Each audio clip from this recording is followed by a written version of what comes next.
या सर्वनाश। जितना तुम्हारे पास है खुश रहा करो उसमें। कई लोग भाई का, पड़ोसियों का, औरों का, रिश्तेदारों का धन हड़प लेते हैं।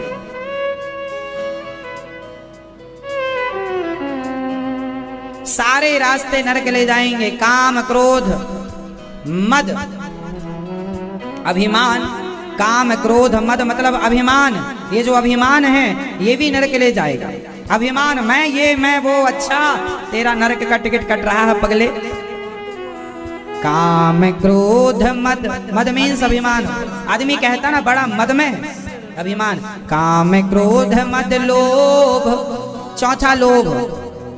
लोभ ना हो, जितना मिल जाए विधाता दे दें। क्या करना? प्रसन्न रहना। धन मिल जाए, धन मिले तो धर्म से जोड़ो। धन मिले तो ये नहीं कि शराब पिएंगे, सुरा सुंदरी। कई लोग तो धन मिल जाए तो नाचने गाने वाली को बुला लेते हैं। एक जगह हम भागवत जी करने गए तो वहां पर हमें भागवत जी कर रहे थे तो एक सज्जन आए। उनके बारे में लोगों ने बताया कि महाराज जी ये आदमी जो बड़े बड़े हीरो हीरोइन होते हैं ना, ये 10-10 लाख रुपए देकर उन्हें बुलाते हैं, 20-20 लाख रुपए देकर उन्हें बुलाते हैं। हमने कहा भैया ये बताओ, तुम बड़े बड़े हीरो हीरोइन को बुलाते हो, 10-10, 20-20, 50-50 लाख रुपए देकर 1 घंटे के लिए बुलाते हो, क्या देकर जाते हैं वो तुम्हें? कौन सा आशीर्वाद? क्या देकर जाते हैं? हा? अरे बुलाना ही था तो गुरुजनों को बुलाते, तो दिव्य ज्ञान देकर जाते, भागवत सुना कर जाते। करना ही था तो उसी पैसे से दीन दुखी गरीबों की सेवा कर देते, बेटियों का विवाह कर देते, उसी धन से बहुत कुछ हो जाता। इनको बुला के, जो शराबी 1 नंबर के हैं, 1 नंबर का जो शराब पीने वाले, गांजा पीने वाले, चरस अफीम खाने वाले, इनको बुला के क्या मिल जाएगा? इसलिए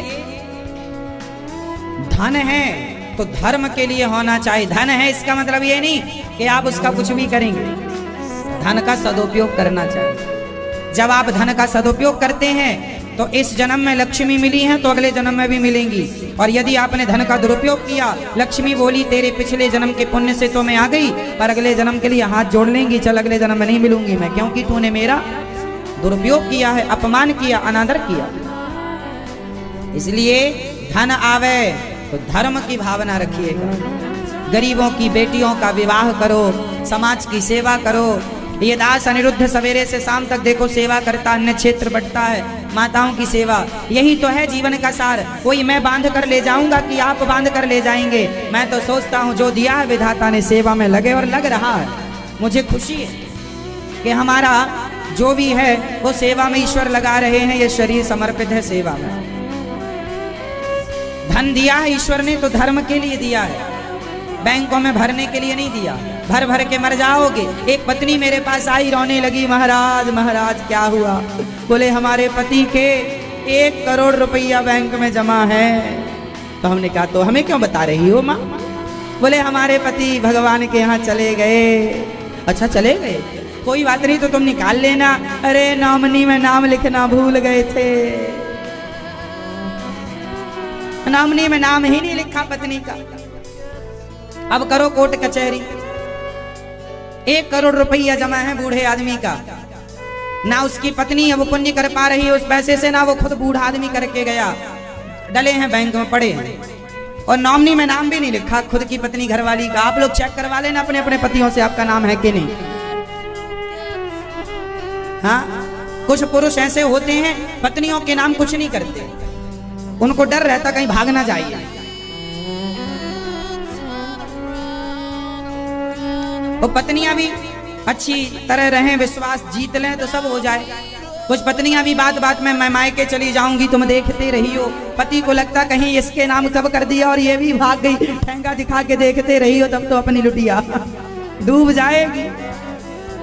इसलिए पुरुष कहता नहीं करूंगा तेरे नाम कुछ। लेकिन एक बात है कि पत्नी के नाम कुछ कुछ करना चाहिए। कल को आपको भगवान ना करे कुछ हो गया तो पत्नी के आधार रहने खाने का गुजारा तो कुछ रहेगा।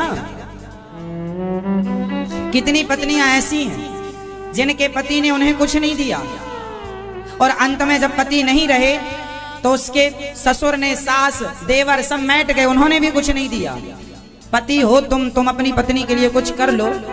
समय का कोई भरोसा, भगवान करे तुम्हारी जोड़ी गंगा यमुना की तरह अमर रहे, फिर भी जीवन का भरोसा भला किसका?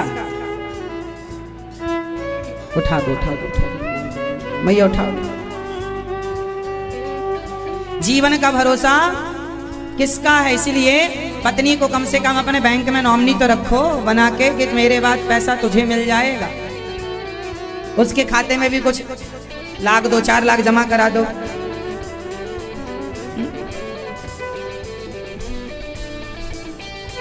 संसार में भांति भांति के लोग हैं।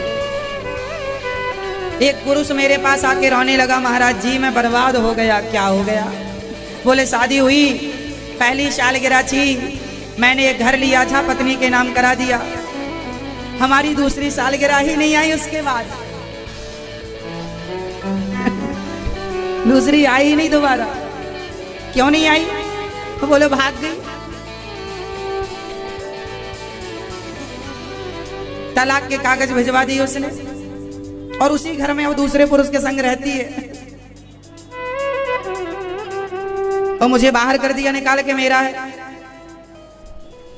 इसलिए समाज में पति पत्नी दोनों को एक दूसरे का विश्वास जीतना चाहिए।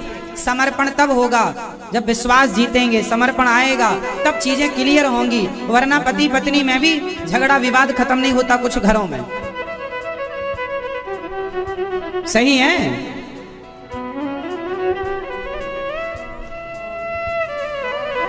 कहने का तात्पर्य यह हुआ कि हम नरक जाने वाले हैं यदि 4 चीजें हमारे अंदर हैं तो। काम, चारों गिनाओ आप लोग फटाफट, जोर से मैया बोलेंगी। क्या क्या नरक के रास्ते हैं? काम, क्रोध, लोभ और मोह। काम क्रोध मद, मद मीन्स अभिमान। काम क्रोध मद लोभ, ये 4 चीजें नरक का दरवाजा खोलती हैं। अब ये बताओ इन चारों में से कौन कौन आप में से ऐसे हैं जिनके पास चारों हैं या 4 में 1-2 है? आपके पास क्या ज्यादा है, काम या क्रोध या लोभ या अभिमान? आपके अंदर सबसे ज्यादा क्या है? काम, क्रोध, मद, लोभ। इन चारों में आपके अंदर सबसे ज्यादा क्या है? जल्दी से बताओ। यदि कोई एक चीज की अधिकता है तो आप नरक के रास्ते चल रहे हैं। इसलिए इन चारों को भगवान के श्री चरणों में समर्पित कर दो। हे प्रभु, मैं तो इन्हें जीत ना पाऊंगा। काम को कोई इंसान नहीं जीत सकता, क्रोध को कोई इंसान नहीं जीत सकता, अभिमान को कोई इंसान नहीं जीत सकता और लोभ को कोई इंसान नहीं। भगवान से कहा जाए, हे विधाता हम आपकी शरण में हैं, हे श्रीमन नारायण हम आपकी शरण ग्रहण करते हैं, आप कृपा कीजिए ताकि मेरा मन सदा आपके चरणों में लगा रहे और मेरा मन आपके सिवा कहीं जाए ना। ये आपको कहना पड़ेगा। जब आप कहेंगे तब भगवान अपने आप में अपने आप का मन लगा रखेंगे और आपका मन यहाँ वहां भागने से बच जाएगा और आप बहुत अच्छे से अपना जीवन जी लेंगे। जैसे शुगर की बीमारी होती है ना मेरी माँ, वो कभी जाती नहीं है शरीर से। उसे तो कंट्रोल करने के लिए आपको संयमी बनना पड़ेगा, खान पान में कंट्रोल करना पड़ेगा। खान पान में कंट्रोलिंग है तो दवाई की जरूरत भी नहीं पड़ेगी और बीमारी भी कंट्रोल रहेगी। उसी तरह काम, क्रोध, लोभ, मोह ऐसी बीमारियां हैं, ये जड़ से समाप्त नहीं होंगी, पर सत्संग की दवाई लेते रहोगे, सत्संग करते रहोगे, हमेशा कंट्रोल में बनी रहेंगी चीजें। काम कंट्रोल में रहेगा, क्रोध कंट्रोल में रहेगा, लोभ कंट्रोल में, अभिमान कंट्रोल में रहेगा। क्या करने से कंट्रोलिंग आएगी? जोर से और जोर से सत्संग। क्या मेरी माँ? इसलिए रोज कथा सुना करो, रोज कथा। आप अपने टीवी पर कथा सुन सकते हैं, मोबाइल पर, यूट्यूब पर सुन सकते हैं। यूट्यूब पर 82 लाख लोगों का परिवार पूरा हो गया है। आप भी चैनल को सब्सक्राइब कर लीजिएगा और शेयर कीजिएगा। आप में से कितने लोगों ने चैनल को सब्सक्राइब कर रखा है? अच्छा, धन्यवाद आप सबका। और जिन्होंने नहीं किया उनका मोबाइल लेकर आप लोग ही उनकी मदद कर दिया करो, चैनल को सब्सक्राइब कर दिया करो, ताकि बहुत जल्दी 1 करोड़ लोगों का परिवार पूरा हो जाएगा। तो गौरी गोपाल परिवार कितने लोगों का हो जाएगा? 1 करोड़ लोगों का। इस घोर कलयुग में भी ऐसा बड़ा परिवार जो केवल कथा और संस्कारों की चर्चा करने वाला परिवार होगा। यही आप 1 करोड़ लोग, 135 करोड़ लोगों को आप लोग अपने ज्ञान से, अपने संस्कारों से उन्हें भी आप सही मार्गदर्शन कर सकते हैं, सही दिशा दे सकते हैं। इसलिए आप भी जुड़ें, औरों को भी जोड़ें। यूट्यूब पर एक चैनल और है गौरी गोपाल टीवी करके, गौरी गोपाल टीवी के नाम से, इसे भी सब्सक्राइब कर लीजिएगा और शेयर कर लीजिएगा। और सब लोग ये कथाएं सुना करो, बहुत लाभदायक है कथा। आप बताइए कथा लाभदायक है या नहीं? नरक जाने से बचने का एक रास्ता मैं आपको बताऊं।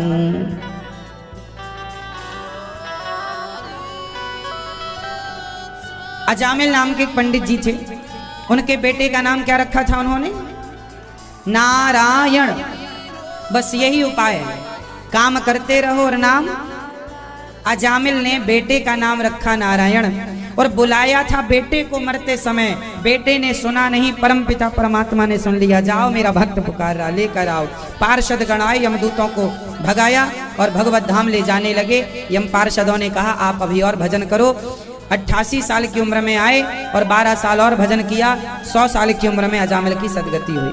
किसके बल से? नाम के बल से, केवल नाम। कलयुग केवल नाम आधारा। आगे चौपाई आप बोलो। कलयुग केवल नाम आधारा। आगे आप। जिसको याद नहीं है, ये चौपाई भी याद नहीं है, तो फिर तू डूब के मर जा रे, तू डूब के मर जा रे। ये भी याद नहीं है तो फिर क्या? फिर सनातनी है हम कैसे, किस बात के? हमें तो सनातन धर्म का कुछ ज्ञान ही नहीं। कलयुग केवल नाम आधारा, सुमरी सुमरी नर उतरही पारा। इसलिए नाम जपो भगवान का। आप में से कितने लोग हैं जिनको रामचरितमानस की चौपाई याद है? एक भी याद है तो हाथ उठा लो। जिसको एक चौपाई याद है। आपको एक चौपाई याद है रामचरितमानस की? ओनली एक। गीता का श्लोक हम नहीं कह रहे हैं, वो तो चलो कठिन भी होता है, पर चौपाई सबसे सरल होती है। आप बोलो एक चौपाई।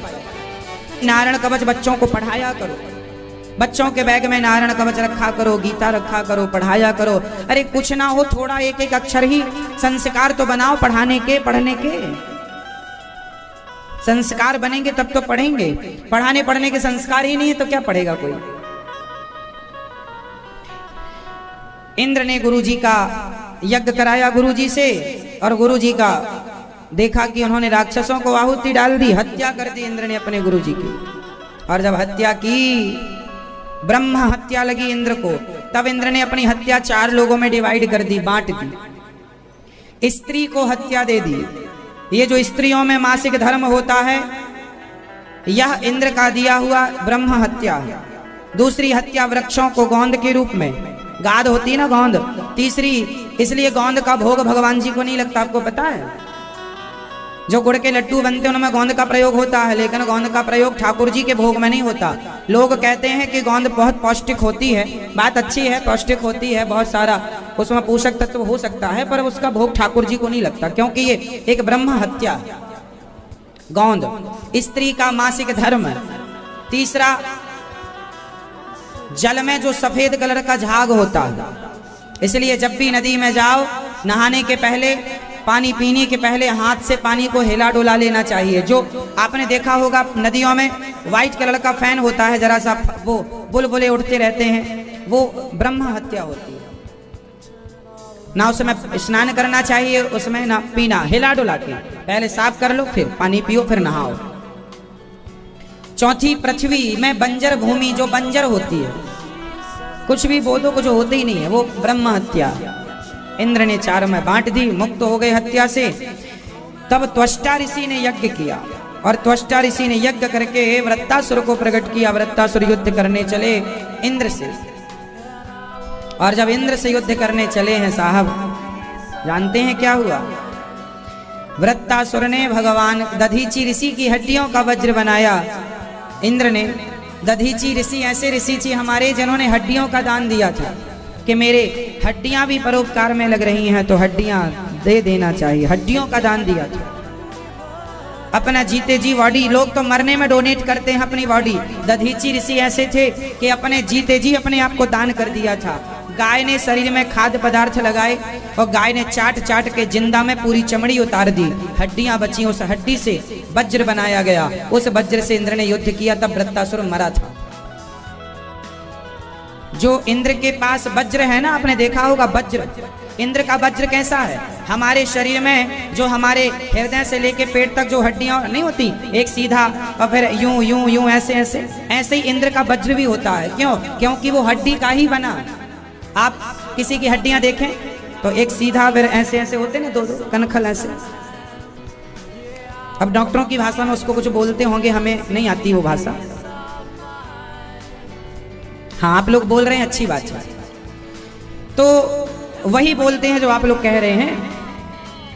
तो वो हड्डियों का वज्र है, इसलिए इंद्र के वज्र में वो डिजाइन है वैसे वज्र। आपने कभी इंद्र का वज्र देखा है? क्यों मैया, आपने कभी देखा? मैया, आपने कभी इंद्र का वज्र देखा है?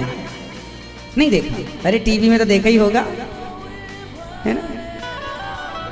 देखा मैया? हाँ, टीवी की हम बात कर रहे हैं, हम ये थोड़ी पूछ रहे कि तुमने जाके देखा। इंद्र भाई जरा दिखाना अपना वज्र। अब कोई इंद्र थोड़ी दिखाएंगे अपना वज्र, लो देख लो, एक आध हड्डी वड्डी तोड़ दी आप लोग तो लो खंडित हो गया। इंद्र का वज्र दधीची ऋषि की हड्डियों से बना था, और दधीची ऋषि सदा नारायण कवच का पाठ करते थे, तो उनकी हड्डियां इतनी बलवान हो गई थी कि बड़े बड़े दैत्यों के बड़े बड़े प्रहार से भी उनका कुछ भी बाल विवाह का नहीं होता, और इंद्र का वज्र सबसे पावरफुल होता। इंद्र का वज्र, भगवान शिव का त्रिशूल, ब्रह्मा जी का ब्रह्मास्त्र और भगवान नारायण के सुदर्शनास्त्र, यही सबसे पावरफुल है। सबसे अंत में सबसे पावरफुल कौन होता है? क्या होता? सुदर्शनास्त्र, सुदर्शन। जो भगवान का सुदर्शन है सबसे पावरफुल है, इसके आगे फिर सब हाथ जोड़ लेते हैं। मैन सुपर पावर भगवान श्रीमन नारायण ही है। उन्हीं को आप राम कह दो, उन्हीं को आप कृष्ण कह दो। श्री वृत्तासुर ने भगवान की स्तुति उस वज्र को देख करके, अहम हरे तव पादैक मूल दासानुदासो भवितास्मि भूयः। हम आपके दास हैं। वृत्तासुर भगवान से कहता है, प्रभु मैं आपसे कितना प्यार करूं, हे विधाता मैं आपसे खूब प्यार करूं। भगवान से कितना प्यार करना चाहिए? अजात पक्षा इव मातरम खगा। जितना प्यार पक्षी अपने नवजात बच्चों से करते हैं, उतना प्यार करूं जितना एक गाय अपने बछड़े से प्यार करती है, मैं इतना प्यार करूं जितना एक प्रेमिका अपने प्रेमी से प्यार करती है। हे गोविंद मैं आपसे उतना ही प्यार करूं, ऐसा कह रहे हैं वृत्तासुर। परीक्षित ने कहा, महाराज ये वृत्तासुर तो राक्षस था, इसने भगवान की स्तुति क्यों की? तो सुनो, ये भले राक्षस हैं पर स्तुति इसलिए की क्योंकि इनके पूर्व जन्म के संस्कार थे। जीवन में पद प्रतिष्ठा इस जन्म से नहीं मिल जाती मेरी माँ, पूर्व जन्म का कोई अच्छा संस्कार होता है। उस संस्कार कोई पुण्य तुमने पिछले जन्म में किए होंगे, उस पुण्य के बल पर इस जन्म में हमें उसका आनंद मिल रहा है। इस जन्म का इतना कहाँ पुण्य कि हमें ये सब मिल जाए, ये तो पूर्व जन्म का कोई अच्छा संस्कार है। आपको भगवान का स्मरण बना है, यह भी पूर्व जन्म का संस्कार है आप लोगों के अंदर, इसलिए आप वृंदावन आए हैं, वरना सब लोग कहाँ आते हैं वृंदावन। आपके भक्ति के संस्कार हर जन्म के किसी न किसी पूर्व जन्म का संस्कार था, इसलिए आप वृंदावन आए हैं, वरना कहाँ किसको समय है, अपने काम में इतना व्यस्त है आदमी। वृत्तासुर ने भगवान से कहा, पिछले जन्म में ये चित्रकेतु नाम के राजा थे, इनकी बहुत सारी पत्नियां थीं, और इतनी पत्नियां होने पर भी इन्हें संतान एक भी ना थी। तब इनके घर में संत आए, संत ने फल दिया, फल खाने से इनकी पत्नी गर्भवती हुई, और कुछ दिनों के बाद इनके पुत्र हुआ। अद्भुत बालक था, खूब लाड़ प्यार किया कि 5 साल का हुआ ही था कि एक रानी को बेटा हुआ, अन्य रानियों ने जलन के कारण उस बच्चे को जहर देकर के मार डाला। 5 साल का नन्हा सा बालक जो सोया सोता रह गया, मर गया बेचारा।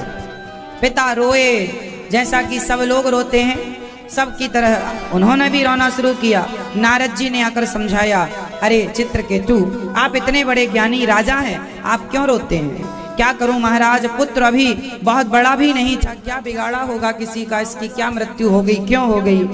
नारद जी ने समझाया, जो आता है अपनी अपनी आयु लेकर आता है। अच्छा, आप लोग जब पैदा हुए थे ना, तब आप अपनी उम्र लेकर पैदा हुए थे।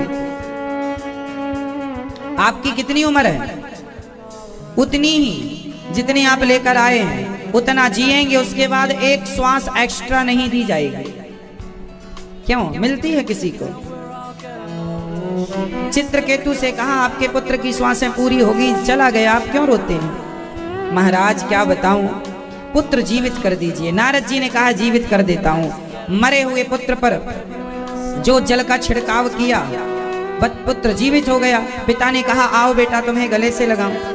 जब गले लगाने दौड़े तो उस बच्चे ने कहा, पिताजी बताओ आप मुझे किस जन्म का पुत्र मानते हैं? मेरे कितनी बार जन्म हो चुके हैं, मैं किस जन्म का रिश्ता रखूं आपसे, किस जन्म का संबंध रखूं आपसे?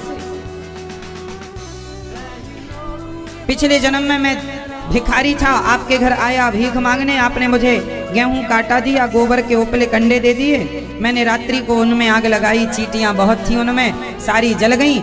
5 रोटियां बनाकर भोग लगाकर खाई, तो 5 वर्ष तक आपका बेटा बनकर 5 रोटियों का हिसाब मैंने चुकाया। मैंने पिछले जन्म में आपकी कितनी रोटियां खाई? 5। मैंने चींटियों को जलाकर मार दिया, रात्रि थी, आग लगाई, मर गई।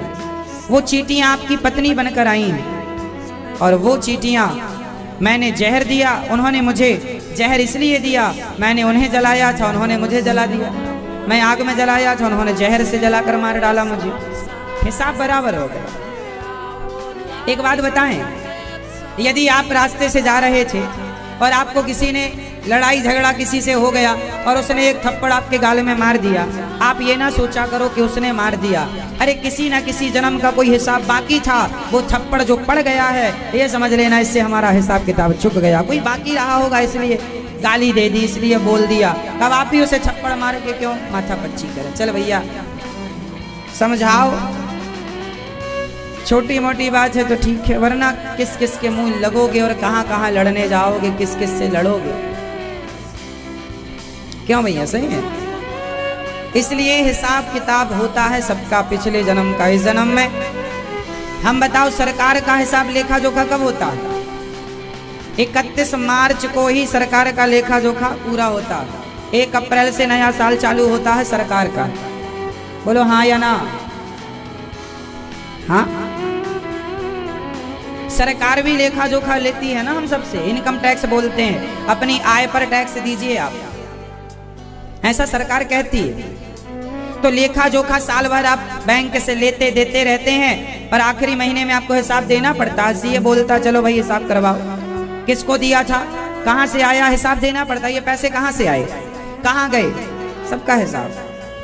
उसी तरह आप लोगों को, हम लोगों को भी अपने कर्मों का हिसाब देना पड़ता है। हमें कोई मार रहा है तो जरूर हमने उसी को मारा होगा, मार रहा इसलिए कोई उत्तर नहीं देना चाहिए, ठीक है। शांत सरल जीवन जीना चाहिए, ज्यादा बदले की भावना नहीं रखनी चाहिए। अरे हमारा अपमान कर दिया, बदला, क्या बदला? उसके संस्कार थे, उन्होंने कर लिया, हमारे संस्कार थे, हम करेंगे, जरूरी नहीं। अच्छा, क्या अपमान का बदला अपमान ही है? आपने हमें मारा तो हमने भी आपको मार दिया, क्या ये बदला है? क्या ये समाधान है मेरी माँ? ना, समाधान ये नहीं है कि आपने हमें मारा, हमने आपको मार दिया। समाधान ये नहीं है कि आपने हमें गाली दी, हमने आपको गाली दी। समाधान तो ये है कि आपने हमें इसलिए गाली दी कि आपके संस्कार वैसे गाली वाले थे, हमने आपको गाली इसलिए नहीं दी क्योंकि हमारे संस्कार ऐसे हैं। इसलिए समाधान ये है, गाली का समाधान गाली नहीं है, थप्पड़ का समाधान थप्पड़ नहीं है। भाई बाप बेटे को थप्पड़ मारता है तो बेटा भी मारता है, क्या ये समाधान होगा? बोल दो। माँ बेटे को थप्पड़ मार देती है तो क्या बेटा भी मारेगा, क्या ये समाधान है? ना मेरी माँ, ये समाधान हो ही नहीं सकता, छोड़ देता है। इसलिए ये मनुष्य की सार्थकता धर्म से, अर्थ ना हो तो भी गुजारा होगा। सुदामा के पास कौन सा अर्थ था, लेकिन धर्म था, मोक्ष था, मोक्ष की चाहत थी। आजकल का आदमी कहता महाराज जी हमें तो मोक्ष चाहिए ही नहीं। अच्छा है, मोक्ष ना चाहिए पर भक्ति तो चाहिए। बिना भक्ति के गति किसी की नहीं। भगवान की भक्ति भी तो मोक्ष का अर्थ भक्ति से भी है। आप ये ना सोचना कि हम केवल मोक्ष की बात कर रहे हैं। अरे भक्ति भी प्राप्त करना, ये भी तो धर्म और मोक्ष में भक्ति भी आ गई, उसके प्रयास तो करने ही पड़ेंगे। प्रहलाद जी ने कहा कौमार आचरेत प्राज्ञो धर्मान भागवतानिह दुर्लभम मानुषम जन्म तदप्य ध्रुवमर्थितम। कौमार आचरेत प्राज्ञो धर्मान भागवतानिह दुर्लभम। मानव का देह बड़ा दुर्लभ है, बड़ा दुर्लभ है मनुष्य का देह, बड़ा दुर्लभ है। इस शरीर को पाकर प्रहलाद जी कहते हैं, पिताजी ने कहा चल बोल तेरा भगवान कहाँ। होलिका में जला के मारना चाहा जहर, पर जब बचाने वाला भगवान है ना, कोई मार नहीं सकता। और मारने के भगवान तैयार हो जाए फिर कोई बचा नहीं सकता। एक बार भगवान श्री राम और हनुमान जी की लड़ाई हो गई थी, आपको पता है? पता है कि नहीं कथा? चलो आपको सुना देते हैं। एक बार राम जी और हनुमान जी की लड़ाई हो गई। कब हुई थी सुनो। एक राजा था, वो राजा एक दिन उसने सभी विद्वानों को बुलाया, और जब बुलाया तो नारद जी ने कहा सुनो, सारे विद्वानों का सम्मान करना। यहां दुर्वासा जी आएंगे, उनकी तरफ मत देखना, बड़े खतरनाक बाबा हैं, दुर्वासा जी की तरफ मत देखना। राजा बोला ठीक है गुरुजी, नारद जी कह रहे हैं। अब देखो नारद जी भी ना भिड़ाते ही रहते हैं कई बार उन्होंने, बाद में समाधान भी फिर वहीं से आएगा। अभी सुनो कैसे नारद जी का जब कभी कभी मन होता है ना तो अपना आनंद ले लेते हैं। तो नारद जी ने राजा से कहा कि तुम सुनो, दुर्वासा जी आए तो प्रणाम ना करना। अब सभी संताए खूब माला पहनाकर स्वागत किया, पर दुर्वासा जी आए, राजा ने कहा देखा भी नहीं। दुर्वासा जी नाराज हो गए। दुर्वासा जी बोले अभी रुक जा, तू मेरा अपमान कर रहा है। अब नारद जी ने पढ़ा रखा था कि तुम बोलना मत कुछ। अब दुर्वासा जी बड़े आग बबूला हो गए और दुर्वासा जी राम दरबार में पहुंच गए, जहां राम जी, ये उस समय की बात है जब राम जी राजा बन चुके थे, सीता जी महारानी, राम जी राजा। तो राम जी राजा, दुर्वासा जी आए, तुरंत राम जी खड़े होकर दुर्वासा जी को साष्टांग प्रणाम करते हैं, आसन देते हैं, पांव धोते हैं। दुर्वासा जी ने कहा राम तुम्हारे राज्य में गलत हो रहा है। क्या गलत हो रहा? बोले जो तुमसे छोटे छोटे राजा हैं आजकल इतने उद्दंड हो गए हैं, गुरुजनों को प्रणाम करना भूल गए। गुरुजी आपका अपमान किया है? हाँ, गुरुजी के सामने राम जी ने प्रतिज्ञा कर ली। राम जी ने कहा जिसने आपका अपमान किया है गुरुजी, राम बोल रहा है, मैं उसे आज सूर्य अस्त होने के पहले मृत्यु दंड दूंगा। आज मैं उसे आपके चरणों में लाकर समर्पित कर दूंगा, जो दंड देंगे आप स्वीकार करेंगे। चलो भैया, अब गुरुजी ठीक है लाओ उसे मेरे चरणों में। राम जी बोले अभी लाता हूं और आज उसे मारूंगा, मार डालूंगा। राम जी बोले। अब वो आदमी जब उसको खबर लगी कि राम जी हमें मारने निकल पड़े हैं, भागा। अब कहाँ गए नारद जी? ढूंढ आए नारद जी, आओ। अब नारद जी मिले ही ना। जब बड़ा परेशान हो गया तो गए काम, राम जिनको मारे उसे कौन बचाए। अंत में नारद जी आ गए। नारायण ना, अरे महाराज आपने अच्छा फंसवा दिया, ना प्रणाम करके बड़ी समस्या खड़ी हो गई। राम जी आ रहे हैं, अब क्या करें? नारद जी बोले चिंता ना करो, हमारे पास उपाय है, तुम्हें राम जी मार नहीं सकते। बोले राम जी मारे तो ब्रह्मा ना बचाएं, शिव ना बचाएं, उठा के छोड़ दिया था तिनका राम जी ने, जयंत को कोई बचा ना पाया था, इंद्र का बेटा। नारद जी बोले चलो बचाएंगे। हनुमान जी लेकर के नारद जी उसे लेकर के कहाँ गए? माता अंजनी के पास।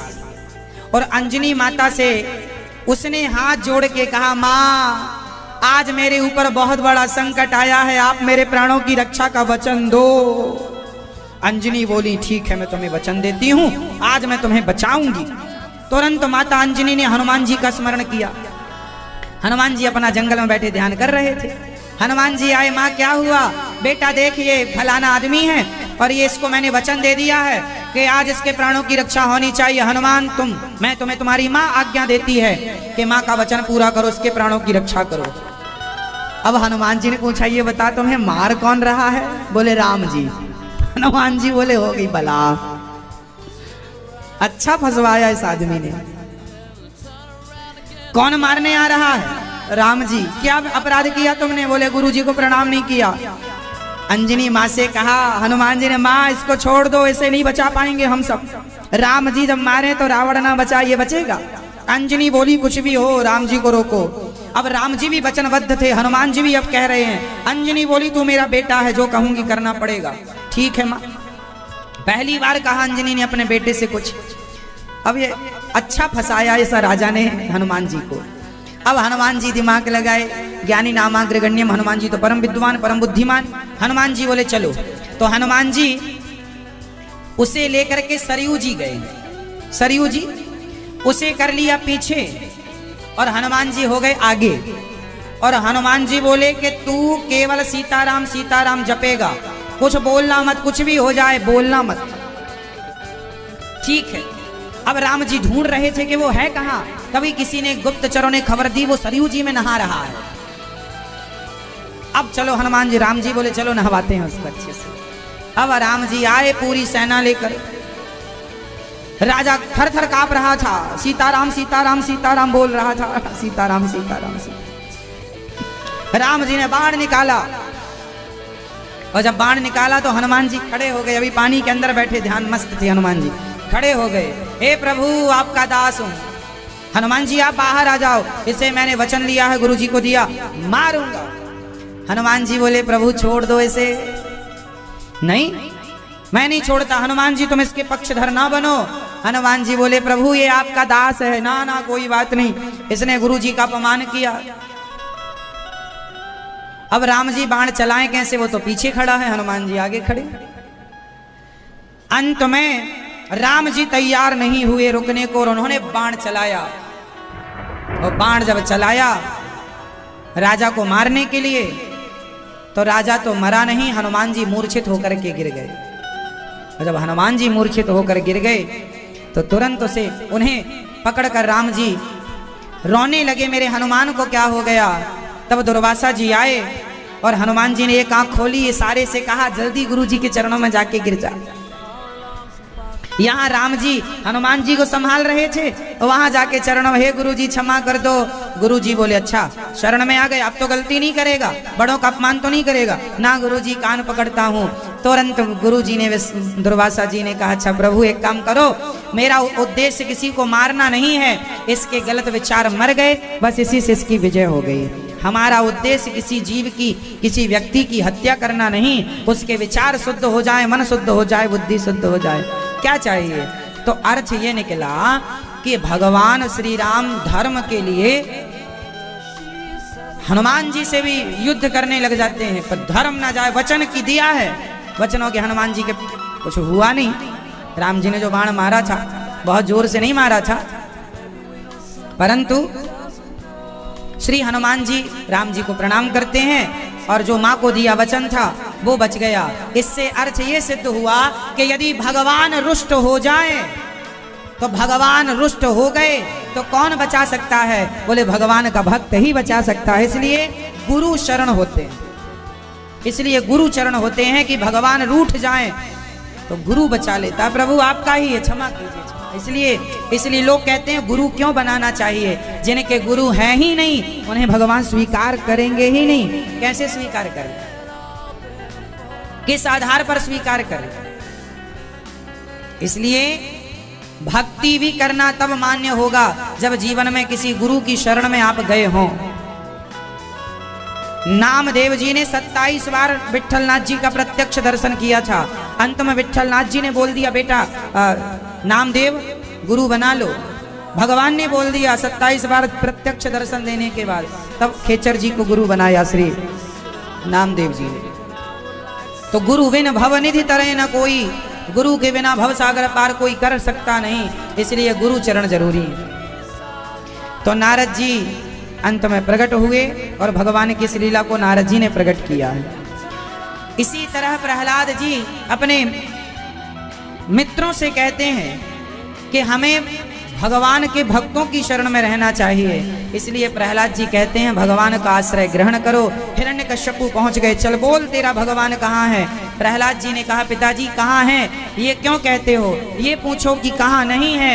सबई बलम बलिनाम चापरे शाम, सब जगह वही है। नवदा भक्ति प्रहलाद जी ने सुनाई, अंत में कोई प्रभाव ना पड़ा हिरण्यकश्यपु को, और उसने कहा कहाँ है भगवान, क्या इस खंबे पर है। हाँ, जो प्रहार किया खंबा टूट गया और नरसिंह भगवान प्रकट हो गए। बोलिए नरसिंह भगवान की।